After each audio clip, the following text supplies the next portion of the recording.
मुंबई आगामी बीएमसी चुनाव को लेकर वार्ड क्रमांक 61 में राजनीतिक सरगर्मियां तेज हो गई हैं। इसी कड़ी में दिव्या अवनीश सिंह का बेहरामबाग नाका पर जेपी यादव एवं उत्तर भारतीय समाज की ओर से भव्य स्वागत किया गया। इस कार्यक्रम को चुनावी शक्ति प्रदर्शन के रूप में देखा जा रहा है, जिसमें बड़ी संख्या में समर्थक मौजूद रहे।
स्वागत कर रहे हैं।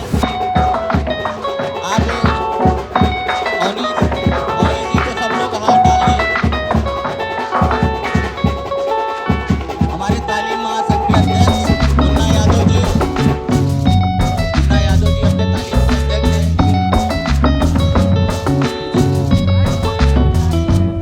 राज गुप्ता जी हमारे आनंद नगर के अध्यक्ष हैं, जहाँ कहीं हो यहाँ हैं।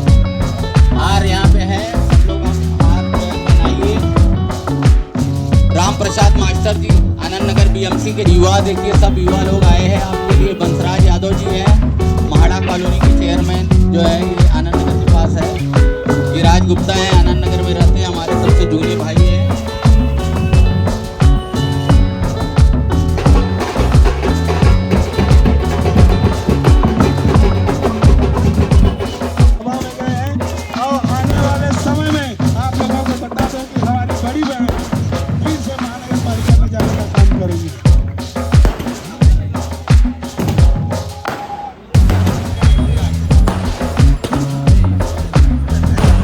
और मैं चाहता हूँ अपने विकी साहब, गफूर खान साहब, ये जो है हमारे सबसे सीनियर नेता है, मैं सभी का तहे दिल से क्या कहना चाहेंगी आप? वार्ड में भ्रमण कर रही हैं, डोर टू डोर जा रही हैं, तो क्या रिस्पॉन्स आपको मिल रहा है जनता का? हालांकि आपके साथ बहुत लाल लश्कर दिख रहा है, बहनें बहुत संख्या में जुड़ी हुई हैं, तो क्या कुछ कहना चाहेंगी? हम आम आदमी से जुड़ रहे हैं, हम लोगों की समस्याओं को देख रहे हैं और बेशक हमें बहुत ही ज़्यादा पॉजिटिव रिस्पांस मिल रहा है। लोग हमारे साथ दे रहे हैं और जहाँ भी हम जा रहे हैं हमें खुशी मिल रही है। गंदगी आप देख रही होंगी गली कुची में, तो उसके लिए आपने क्या प्लान बनाया है? नगर सेवक बनने के बाद आपका प्राथमिकता क्या होगा? प्राथमिकता ये होगा कि नगर में जो दिक्कतें हैं, जो गंदगी से लेकर दिक्कतें हैं, जो पानी की समस्या है, उन सबको पहले देखा जाएगा। जो सबका भलाई जिस चीज़ों में है उसे हम पहले देखेंगे। बेहराम बाग का जाम और गटर दोनों बड़े मशहूर होते जा रहे हैं। आए दिन गटर उछाल मारती है, जाम तो लगातार लगा रहता है, तो इसके लिए कुछ प्लान करेंगी आप? ये सफाई ना होने के कारण हो रही है। जो इतने सालों से जो गटर अपनी भर चुकी है उस वजह से ये दिक्कत आ रही है, तो वो हमारी प्राथमिकता है। एक से एक कड़ी जुड़ी हुई है, जो परेशानियों की कड़ी एक से एक जुड़ी हुई है, एक एक कड़ी हम सुलझाते जाएंगे। जेपी भाई, क्या शुभकामनाएं देंगे दिव्या भाभी को, चूँकि आप भी यहाँ चुनाव लड़ चुके हैं इसी वार्ड से? ये वार्ड जो है ना, अपने को जितना आसान लगता है उतना ही टेढ़ा मेढ़ा है, और हमारी बहन समझ चुकी होंगी अभी तक जो है। खाली नक्शा सीधा है। हाँ, नक्शा जो है इसका, और वो गली गली जा रही हैं और उनको अच्छा रिस्पांस भी मिल रहा है। मैं जो है ना वीडियो भी देखते रहता हूँ, वो लोगों से बहुत ही अटैचमेंट करती हैं, पढ़ी लिखी हैं, और एक तो उनकी सोच बहुत बेहतरीन है कि लोगों से डायरेक्ट जो है, महिलाओं से तो इनका संपर्क डायरेक्ट हो रहा है। एक बार अगर जिससे मिल ले रही है तो फिर दोबारा उनको जो है मिलने की जरूरत नहीं है, वो खुद ढूंढ के इनके पास आती हैं कौन से एरिए में है। तो इनका कनेक्शन बहुत अच्छा है, और यंग है, पढ़ी लिखी हैं, और इस वार्ड के लिए इनका सोशल वर्क करने का, नहीं तो ये जो है शुरू से ही जो है ना इनको कोई ज़रूरत नहीं थी। अगर ये चाहती तो जो है ना आज एसी में रहती, मगर गली गली भटक रही हैं आज 15 दिनों से। टिकट कंफर्म नहीं हुआ उसके पहले से ये मेहनत कर रही हैं, और हर गली में इनका दूसरा राउंड चल रहा है। तो ईश्वर करेगा तो हम बहुत अच्छे वोट से जीतेंगे, मगर हमें हर बार लोगों को यही कहना है कि हम आपके वोट से जीत रहे हैं, आप हमें वोट दीजिए, और ये आपका ही वोट से मैं जीतूंगी। इसी तरह से हम वार्ड में जो है ना हर लोगों के साथ जो है कनेक्ट होंगे, और लोग बहुत परेशान हैं। लोगों ने बार बार उन्हीं लोगों को देखा है जो उन्हें लूटते हैं और बाद में कुछ करते नहीं हैं। इस बार पहली बार एक शिक्षित महिला, अच्छे घर की महिला, जो लोगों को लेके चलने वाली है, जो कभी गली गटर में नहीं चली थी, आज वो गली गटर में लोगों की सेवा भाव से जो है आ रही हैं और लोगों से कनेक्ट हो रही हैं। तो इसका फ़ायदा इस इलाके को मिलेगा, क्योंकि हर गली हो, बिल्डिंग हो, इन्होंने हर चीज़ की समस्याओं को खुद जाके देखा है और खुद इंटरेस्टेड हैं। अभी ये पदयात्रा करते हुए जो है ना आ रही हैं, फिर यहाँ से आगे जाएंगे। तो इन्होंने जो है ना रात दिन एक करके जो है ना लोगों से कनेक्टिविटी जो बनाई है। हम लोगों का काम है कि हम जो आदमी लोग हैं उनसे कनेक्ट होएं। ये महिलाओं से इनके लिए कोई वो नहीं है, ये महिलाओं को बरोबर हैंडल करेंगी। और अवनीश जी, हम लोगों का काम है कि हम पुरुषों में जाएं और पुरुषों के साथ कनेक्ट करें। और जो है ना आज महिलाएं सब शिक्षित हैं, बहुत सी महिलाएं पहले ज़माने की बहुत कम रह गई हैं, ज़्यादा करके पढ़ी लिखी महिलाएं हैं, वो उनकी भावनाओं को समझ रही हैं और लोगों से कनेक्ट हो रही हैं। तो इससे ये लग रहा है कि ये वार्ड हमारी जो है ना विजय की शुरुआत करेगा बहुत बढ़िया से। दिव्या जी, कोई अपना वोट दिव्या जी को क्यों दे, क्या कहना चाहेंगी? मैं उनकी निजी ज़िंदगियों की दिक्कत को समझ रही हूँ। तो जहाँ काम नहीं हुआ है वहाँ कोई काम करने वाला इंसान को हर कोई ढूंढता है, हर कोई जुड़ना चाहता है। तो हम में वो चीज़ ढूंढ पा रहे हैं, तो हमें ज़रूर वोट मिलेगा। अभी आपका आखिरी सवाल था जो, मैं बस इतना ही कहना चाहता हूँ कि जब आप वोट देने जाइए तो ये देखिए कि कौन सा उम्मीदवार शिक्षित है, कौन सा उम्मीदवार कैपेबल है, कौन सा उम्मीदवार आपके जो प्रॉब्लम्स है उसको एड्रेस कर सकता है, उसको सही फोरम पर उठा सकता है और उसका सलूशन ला सकता है। और मुझे इस बात का फ़ख्र है कि दिव्या जो है एक पढ़ी लिखी, वेल एजुकेटेड है। और कोई कहाँ रहता है, कोई कहाँ रहता है, किस सुख में रहता है, उससे नहीं होता। अगर आदमी के दिल में वो दर्द है, लोगों का दर्द वो समझता है, तो ये मैटर नहीं करता कि हम कितना सुविधा भोगी हैं, कहाँ रहते हैं, कहाँ नहीं रहते हैं। हम जनता से कनेक्ट होते हैं, उनके प्रॉब्लम को समझते हैं और उनके प्रॉब्लम को एड्रेस करने के लिए जो कैपेबिलिटी है वो दिव्या सिंह में है। और मैं सभी लोगों से अनुरोध करता हूँ कि वो देख के, और इनके साथ हम लोग पीछे खड़े हुए हैं। जब ये प्रचार चालू हुआ तो लोगों को लगा कि महिला सीट हो गई है, तो महिला आ गई है खाली 15 दिन के लिए। लेकिन मैं ये भरोसा दिलाना चाहता हूँ कि हमेशा आपके साथ रहेंगे अवेलेबल, और दिन रात मेहनत करेंगे और हम लोग इनका पूरा सहयोग देंगे। और ये खुद में कैपेबल हैं, चीज़ों को समझने के लिए और चीज़ों का जो एक कॉर्पोरेटर की जिम्मेदारी होती है उसको समझने के लिए, उसका निर्वहन करने के लिए। मैं सभी लोगों से ये अपील करूँगा कि आप वो चीज़ देखिए और एक बदलाव की ज़रूरत है। 61 में आप कहीं भी जाइए तो प्रॉब्लम का एकदम मतलब भरमार है, और ये एकदम जो हार्ट है, ये समझ लीजिए वर्सोवा विधानसभा हो, एक तरफ इतनी ऊंची ऊंची बिल्डिंगें, इतनी रिहायशी जो इलाके हैं वो है, और एक तरफ 61 है। तो यहाँ की प्रॉब्लम को समझने की ज़रूरत है, उसका सोल्यूशन निकालने की ज़रूरत है, और मुझे उम्मीद है कि दिव्या सिंह उस पर अपना जो जिम्मेदारी से उसका निर्वहन करेंगी। दिव्या जी, आज आप भी एक लास्ट अपील अपने जो मतदाता हैं उनसे अपील करिए, क्या करना चाहेंगे उनसे? आप जो वोट देंगे वो क्या कुछ करना चाहेंगे आप? मैं चाहूँगी कि मेरे भाइयों और बहनों जो 61 के रहवासी है, हमें सपोर्ट करिए, हम में अपनी उम्मीद को ढूंढिए और हमारे साथ उठ खड़े होइए। 15 तारीख को आपको हमें जिताना है और फिर एक नया सवेरा, एक नई सोच के साथ इस वोट को आगे लेकर जाएंगे। धन्यवाद। Thank you so much. का नर्व सेंटर बोला जाता है। ये एक ऐसी जगह है जहाँ से 3-4 वार्ड जो है टच होता है। तो मुझे इस बात की खुशी है, और ये हमारा एक पुराना एक उत्तर भारतीय जो एक बोलते हैं अड्डा वो है, और यहाँ पे हमारे 2-3 पीढ़ियों से संबंध है। और जेपी भाई का मैं बहुत बहुत धन्यवाद देना चाहता हूँ कि उन्होंने इस तरह से स्वागत किया और हमारे समाज के और हमारे पार्टी के सभी लोगों को यहाँ पे बुलाया और इतना अच्छा कार्यक्रम किया। इसके लिए मैं जेपी भाई का बहुत बहुत धन्यवाद देना चाहता हूँ, और आप सभी लोगों को नववर्ष की हार्दिक शुभकामनाएं देता हूँ। आप लगातार कई वर्षों से कांग्रेस में बने हुए हैं, चाहे वो पोस्टर के माध्यम से हो, चाहे मेडिकल कैंप हो, तमाम आप जनता से आपका टाइप बहुत अच्छा रहा है। तो कैसा रिस्पांस मिल रहा है आपको वार्ड में पहुंच करके? देखिए, रिस्पांस तो बहुत अच्छा है, लेकिन रिस्पांस अच्छा होने के बावजूद भी बहुत मेहनत करना चाहिए, क्योंकि ये चुनाव है, और चुनाव में जब तक रिजल्ट नहीं आ जाता तब तक आपको पूरी ताकत लगानी चाहिए। और हम लोग लगा रहे हैं, और हम लोग को पूरा आशीर्वाद मिल रहा है, बड़ों का आशीर्वाद मिल रहा है, पार्टी के सहयोगियों का आशीर्वाद मिल रहा है, और मुझे उम्मीद है कि इस आशीर्वाद और सहयोग की वजह से हम लोग यहाँ पे एक विजयी अपना कराएंगे कैंडिडेट। हारून खान का पहला इंटरव्यू जेपी यादव के ऑफिस में हुआ था, बलदेव भोसा भी आए थे, आप लोग ने मिलकर सत्ता परिवर्तन किया, तो क्या लगता है इस बार वार्डों में भी सत्ता परिवर्तन होगा? अब जैसा आपने बता दिया कि सत्ता परिवर्तन यहीं से होता है, तो ये मान लीजिए कि फिर से हो जाएगा। जेपी भाई, क्या कहना चाहोगे ओवैसी के लिए? ये बहुत ही खुशी का क्षण है। आज ओवैसी भाई की वाइफ को यहाँ से टिकट मिला है महिला वार्ड होने की वजह से, और मैंने जो है ना यहाँ अपना फॉर्म नहीं भरा था, तो जब मुझे मालूम पड़ा कि जो है ना ओवैसी जी की वाइफ यहाँ से लड़ रही है, तो मुझे बहुत खुशी हुई कि हमारी बहन यहाँ से लड़ने वाली है। तो हम लोग जी जान से काम करेंगे, जैसे मैं अपने इलेक्शन में काम किया था उससे भी ज़्यादा बढ़ चढ़ के काम करूँगा।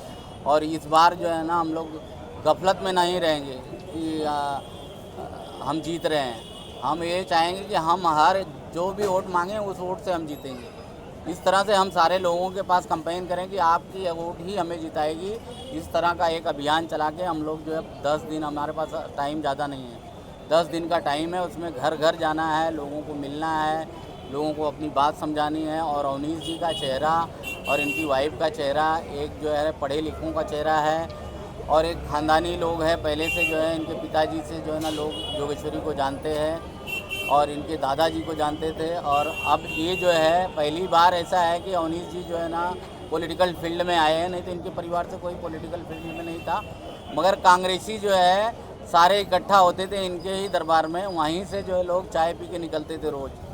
तो इनके पिताजी जो है हम लोग के समय से, मैं इतना उनके दादाजी के यहाँ तो नहीं जानता मैं, मगर उनके पिताजी से मेरा रिलेशन रहा है। ये परिवार बहुत ही अच्छा जोगेश्वरी में नामी परिवार रहा है, और इन्होंने किसी की मदद की होगी, किसी से जो है ना इनका हाथ ऐसा ही रहा है, कभी ऐसा हुआ नहीं है। तो ईश्वर जो है ना यहाँ के लोगों का भाग्य चमकेगा अगर जो है ना ये जीतते हैं यहाँ से।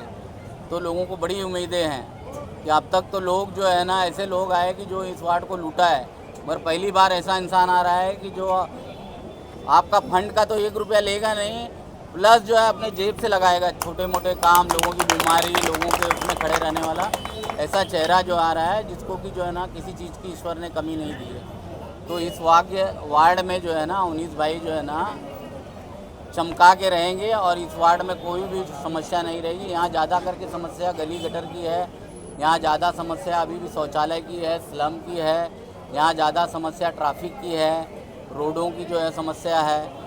तो इस तरह जो है ना लोगों के जो है ना बिल्डरों ने कितने साल से एग्रीमेंट किए हैं, कितने लोगों के घर तोड़ के रख दिए हैं आनंद नगर जैसे क्षेत्र में।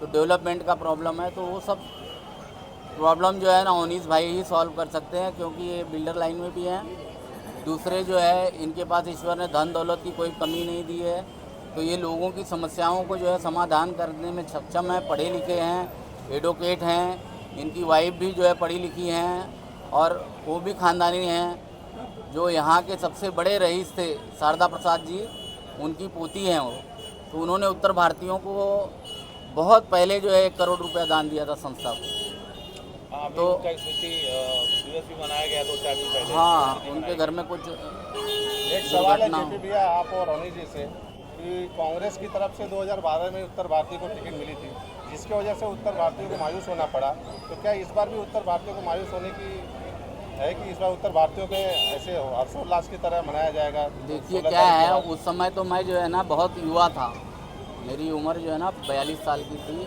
अनुभव कम था, मैं लड़ा बहुत जोश में, पर आखिरी के समय में अपने लोगों ने कुछ जो है ना पैर खींचे, वो इस समय नहीं होने दूंगा, क्योंकि मेरी नज़र रहेगी इस बार पूरी कि कौन कहाँ जा रहा है। इस बार धोखा देने वालों को जो है ना हम लोग पहचानेंगे, ऐसा नहीं है कि यहाँ कुछ और वहाँ कुछ, मैं वहाँ हूँ मैं यहाँ हूँ, वो नहीं चलने देंगे। मतलब जो आपका खुल के साथ करना है और निष्ठावान के साथ हो, आखिरी के 2 दिन भाग जाओ और बाकी दिन हमारे साथ हो, तो ये नहीं चलने देंगे, ये ध्यान में रखो। इस बार जो है ना हम लोग पैनी नज़र रखेंगे और ऊपर वाले की और अपने भाइयों के लोगों का जो प्यार मिल रहा है, जो हर जगह से लोगों में एक उत्साह है, उसको देखते हुए इस बार जो है अनीश जी भारी मतों से जीतेंगी, जो है दिव्या हमारी बहन जो है, और ये एक इतिहास रचा जाएगा कि यहीं से वर्सोवा विधानसभा को फिर से कांग्रेसियों के पास आने का मौका मिलेगा और अनीश जी के जीतने के बाद एक नया लोगों में जोश आएगा। अनीश जी, कार्यकर्ता इतने आपसे अपेक्षा रख रहे हैं क्योंकि आप एक रईस खानदान से हो, तो जाहिर सी बात है जनता भी बहुत सारी अपेक्षाएं रखती होंगी, तो उनके लिए क्या कुछ प्लान आपने किया है? क्योंकि स्लम एरिया है आपके वार्ड में, तो आगे चल के पॉश एरिया से भी सटा हुआ है, चूँकि अंधेरी और जोगेश्वरी दोनों का मेन है ये, तो क्या कुछ प्लान आपने किया है? जब 5 साल में एक बार चुनाव होता है और उस चुनाव में जो है जनता की बहुत उम्मीदें होती हैं और उम्मीदें होनी भी चाहिए, क्योंकि आप जनता के नेता चुने जाते हैं तो वहाँ के जो प्रॉब्लम्स हैं, वहाँ के जो इश्यूज़ हैं, उसको आपको सॉर्ट आउट करना पड़ेगा। लेकिन दुर्भाग्य से इस देश की राजनीति ऐसी हो गई है कि हम लोग मुद्दों से भटकाने का काम करते हैं। हम लोग जाति, धर्म, संप्रदाय, भाषा की बात करते हैं, राज्य की बात करते हैं। जब चुनावी मौसम आता है तो ऐसे मुद्दे उठाते हैं जिनका जनता से डेली रूटीन में कोई वास्ता नहीं है, लेकिन इमोशनल करके चीज़ों को भड़का के काम करते हैं। तो हम लोगों को सार्थक ढंग से प्रयास करना है, जनता चुनेगी तो अच्छे से काम करेंगे और जो संवैधानिक ढंग से एक जिम्मेदारी होती है एक कॉर्पोरेटर की, एक नेता की, एक रिप्रेजेंटेटिव की, हम वो पूरा करेंगे और जनता के मुद्दों का एक समाधान करने का प्रयास करेंगे। क्या अपील करना चाहेंगे अपने दर्शकों से, अपनी जनता से, जो आपके वोटर हैं, उनसे क्या कहना चाहेंगे, उस संदेश क्या देना चाहेंगे? मेरा संदेश यही है कि जब हम लोग पोलिंग बूथ पे जाते हैं, जब बटन दबाने से पहले आप एक बार सोचिएगा कि आप ये बटन दबा रहे हैं अगले 5 साल के लिए अपने भविष्य का नेता चुनने के लिए, और वो जब नेता चुनते हैं तो आप उसमें देखिए कि कौन आपके साथ जो है जस्टिस कर सकता है, जो आपके प्रॉब्लम्स को सही से उठा सकता है, प्रॉब्लम्स को एक अंजाम तक लेके जा सकता है। मैं बहुत एरिया में घूम रहा हूँ, गली गली में घूम रहा हूँ, सब कार्य सम्राट ही होते हैं जब पोस्टर में हम लोग देखते हैं, लेकिन वो कार्य कहाँ होता है वो पता नहीं चलता और लोगों का जेन्युइन प्रॉब्लम है। और आज बीएमसी जो है 70-75 हज़ार करोड़ का बजट होता है, इतना बजट होने के बावजूद जो है नालियाँ देखिए, आप गली देखिए, फुटपाथ देखिए, ट्रैफिक देखिए, ये सब प्रॉब्लम ऐसे है कि जो डेली रूटीन में आपको डिस्टर्ब करता है। और एक कॉर्पोरेटर जो होता है एक ब्रिज का काम करता है एडमिनिस्ट्रेटर और जनता के बीच में, अगर आप उसका अच्छे से निर्वहन करेंगे, जनता के प्रॉब्लम्स को सॉल्व करेंगे, जनता का विश्वास जीतेंगे, तो जनता आपको मौका देगी। तो इसी मुद्दों को मैं मतलब ये अपील करता हूँ जनता से कि ये सारे मुद्दों का ध्यान रख के आप वोट करिए और जो इमोशनल बातें हैं, जो आपके इमोशंस को जगा के जो है आपको डिसीजन लेने में दिक्कत करती है, उस मुद्दों को साइड में रखिए, क्योंकि आप 5 साल के लिए अपना भविष्य चुन रहे हैं, अपने बच्चों का भविष्य चुन रहे हैं, अपने क्षेत्र का भविष्य चुन रहे हैं, तो आप ये सही मुद्दों पे बटन दबाइए और अच्छे नेता को चुनिए। और अगर मेरे से अच्छा कोई है, मतलब मेरी वाइफ से अगर अच्छा कोई है, कोई काबिल है, तो आप उनको चुनिए, क्योंकि ये एक संविधान में एक ताकत है, लोकतंत्र की ताकत है कि हर 5 साल में आप अपने नेता को चुन सकते हैं, लेकिन उस ताकत का सही से इस्तेमाल होना चाहिए, दिमाग लगा के इस्तेमाल होना चाहिए, इमोशंस पे नहीं होना चाहिए। बस मेरा यही है और मुझे लगता है आने वाले दिनों में जनता हमको विश्वास दिखाएगी और हम काम करके दिखाएंगे। जेपी यादव जी, आपके जो वोटर थे, चूँकि पिछले चुनाव में आपने बहुत अच्छा परफॉर्म किया था, बहुत भारी संख्या में आपको मत मिले थे, उन वोटरों से क्या अपील करना चाहेंगे अनीश जी की पत्नी के लिए? एक बार उनका नाम लेकर के आप अपील करें अगर करना चाहें। ये जो है मैं जब लड़ा था तो ओबीसी वार्ड था, ओबीसी वार्ड होने के नाते जो है ना यहाँ पे कैंडिडेट कम थे और ये ओपन वार्ड होने की वजह से इस बार कैंडिडेट ज़्यादा है। और दूसरी बात यह है कि मैं मतदाताओं से ये अपील करना चाहूँगा कि पिछली बार जो भूल हुई है उसको सुधारने का ये मौका है। इसके बाद आगे आपको मौका मिलने वाला नहीं है। इस बार जो है ना आपने गलती की तो फिर वही 5 साल आपको पछताना पड़ेगा, फिर आगे सोचने का मौका नहीं मिलेगा। और अगर ये आते हैं दिव्या अवनीश जी आती हैं तो आप ये समझिए कि जो है ना यहाँ का विकास भी होगा और सभी लोगों की बातें सुनी जाएगी। आज हमारी पार्टी के साथ वंचित आघाड़ी के भी जो है कार्यकर्ता जुड़े हैं, जो अंबेडकर के अनुयायी हैं, जो संविधान को जिस तरह से रौंदा जा रहा है उसकी रक्षा कोई कर सकता है। तो इस वार्ड में जो है ना अवनीश जी की वाइफ दिव्या जी हैं, दिव्या सिंह जी। और इस वार्ड के अंदर हम लोगों ने जो है ना आनंद नगर में जो है एक बौद्ध लोगों के लिए जो है ना मंदिर का भी निर्माण किया हुआ है बलदेव जी के और प्रिया दत्त के फंड से। तो यहाँ पे जो है ना वोटर जो है ना इस बार जो है बड़ी समझदारी के साथ वोट करेगा। पिछली बार की भूल जो है ना दोहराएगा नहीं। इस बार अवनीश जी को मेहनत बहुत है, हम जीत रहे नहीं, हम हर एक वोट से जीत रहे हैं। मैं जो है ना गलती कर गया, 2 दिन में बैठ गया कि मैं तो जीत गया हूँ, वो गलती जो है ना मेरे को भारी पड़ी। अवनीश जी, एक अंतिम सवाल, शिक्षा का तो थोड़ा बहुत व्यवस्था है, एक हॉस्पिटल की ज़रूरत है इस क्षेत्र को, इसको आप मानते हैं कि नहीं? जहाँ तक अगर आप 61 वार्ड की बात करेंगे तो अगर आप उसको अच्छे से उसका अवलोकन करिए तो इस वार्ड में एक प्ले ग्राउंड नहीं है। अभी हम लोग क्रिकेट का टूर्नामेंट करा रहे थे, एक ग्राउंड नहीं मिला जहाँ पे हम क्रिकेट का टूर्नामेंट करा सकें। एक हॉस्पिटल नहीं है, एक स्कूल नहीं है। तो ऐसी बहुत सारी चीज़ें हैं जो बेसिक सुविधाएं इस वार्ड में नहीं है। तो हमारा पूरा टारगेट है, हमारा उद्देश्य है कि जनता अगर मौका देगी तो सारे मुद्दों पर हम ध्यान देंगे।